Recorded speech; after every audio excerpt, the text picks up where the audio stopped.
l'autre homme qui, de prime abord, fait partie d'un ensemble et qui, somme toute, m'est donné comme les autres objets, comme l'ensemble du monde, comme le spectacle du monde.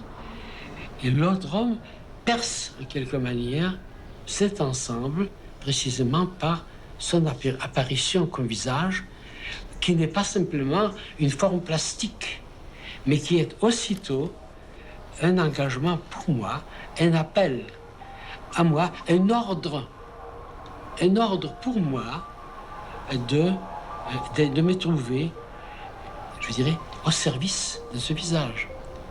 Have you ever felt like you just cannot find your voice, or that when you finally feel able to say what you mean, others misinterpret what you are saying?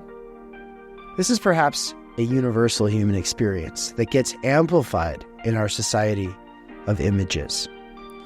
We are all used to being reduced to boxes that make us unintelligible to ourselves. Try as you might to get out of the box someone has put you in, your words are now forever framed by their preconception. If you are lucky, it is a box they relate to positively. If you are unlucky, then it is a box that they scapegoat. Though in some ultimate sense we might all be related and dependent on one another, at the level of the ego, we build walls in defense of uncertainty and risk. The boxes that rationalizing egos place us into are props for the imperial ego. You are either with us or against us, good or bad, smart or stupid, worthy or unworthy, on the right side of history or backwards and in need of correction or liquidation. We cannot address these issues today, much less understand our current situation without Emmanuel Levinas. Nobody in the history of philosophy has better challenged the supposed superiority or priority of both history and philosophy. If you truly want to challenge yourself, this is where to begin. Announcing reading Emmanuel Levinas's Totality and Infinity 2024 and 2025. When? We will read the first half of Totality and Infinity in August 2024. The lectures will take place on Saturdays at 12 p.m. Eastern Time.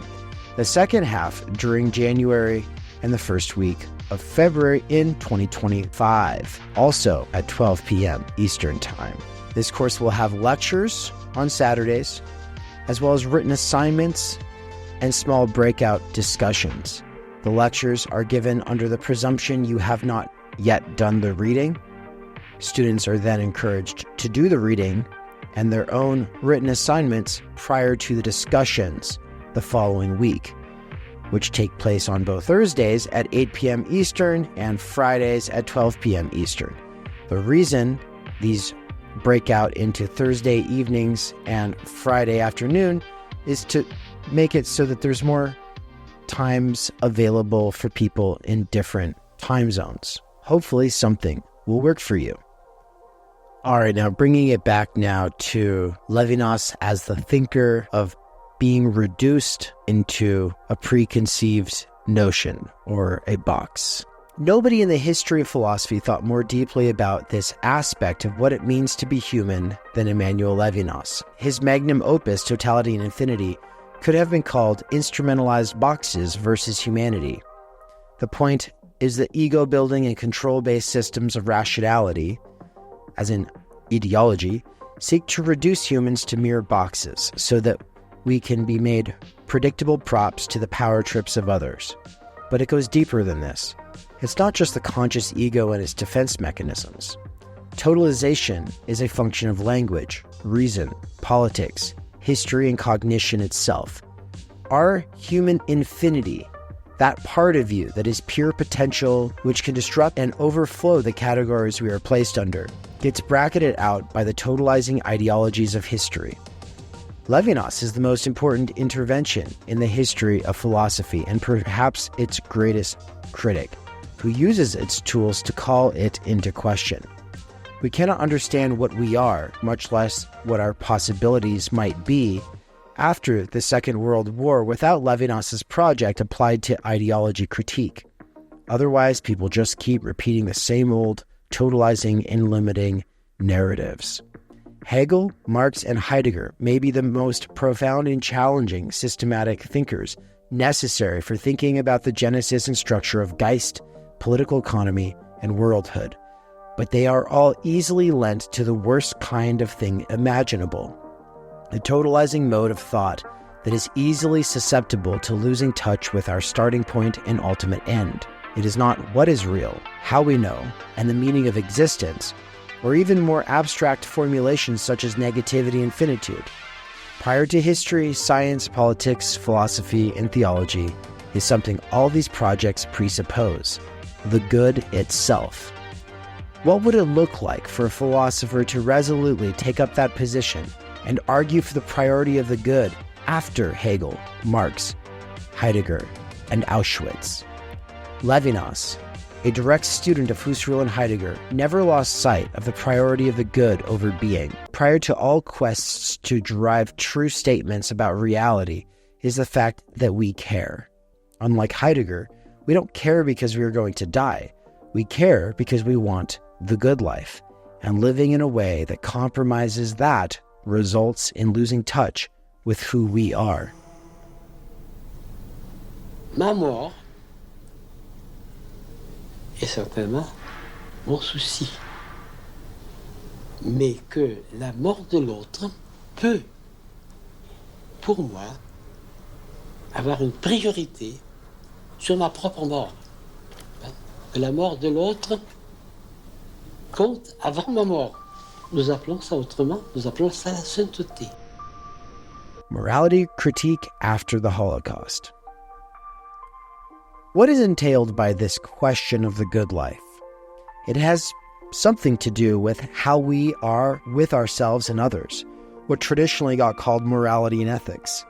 The problem with these terms is that they are co-opted by ideology, reason, politics, history, or theology, and made subordinate to systems that lose touch with the reality they point us towards. What even is morality after Marx and Nietzsche, not to mention the Holocaust?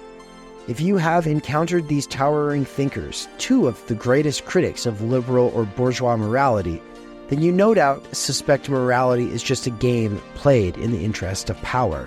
But a perhaps more important question for us is the one Levinas lived out directly as a Jewish POW in a Nazi internment camp. What good are Marx or Nietzsche after World War II? A century of scapegoating and mass exterminations, which ultimately culminated in the Holocaust, to which Levinas lost his whole family. Levinas does not moralize. He does not care to tell us how to live.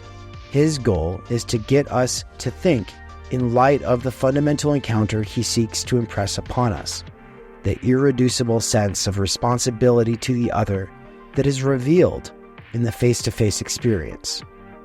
It is too easy to grow numb to this responsibility. Philosophy, politics, and history all aid in this becoming numb to injustice, to going along with brutality. Levinas seeks to throw a wrench into this by getting us to see things anew. Without making appeals to transcendental realities or speculation, Levinas seeks to prove that the question of how we ought to live is prior to all else. As he says, this question of the good life is the most fundamental reality and irreducible starting point for all other systems of thought. To achieve this, Levinas wrote the most beautiful and challenging work of theory to prioritize what history, politics, science, and philosophy have all failed to think. Sadly, Levinas's work has, for the most part, been captured by the political projects of people like Judith Butler and Simon Critchley. Levinas's own infinity, voice, and challenge has been reduced to a box that props a modern politically progressive project. Such thinkers do not encourage us to read Levinas on his own terms, but appropriate what they find useful while dismissing what is truly most alien or other. Theory Underground will reclaim his intervention as a critique of all things we hold sacred. What could possibly be more sacred than trying to be on the right side of history? Levinas calls into question this desire itself, and thus the most fundamental axiom of progressive leftist activist professors like Judith Butler and Simon Critchley. Being against instrumentalization is never going to get us anywhere. We have to rethink the human. Otherwise, we're wasting our time. Levinas is the essential intervention and expansion pack to Western philosophy, politics, and history as a self-critique. This course is a perfect place to begin if you're new to philosophy, seeking to level up rapidly, or are just tired of the same old, same old. The course is currently on sale. I hope to see some sign-ups soon, and we hope to see you in this course. Take care.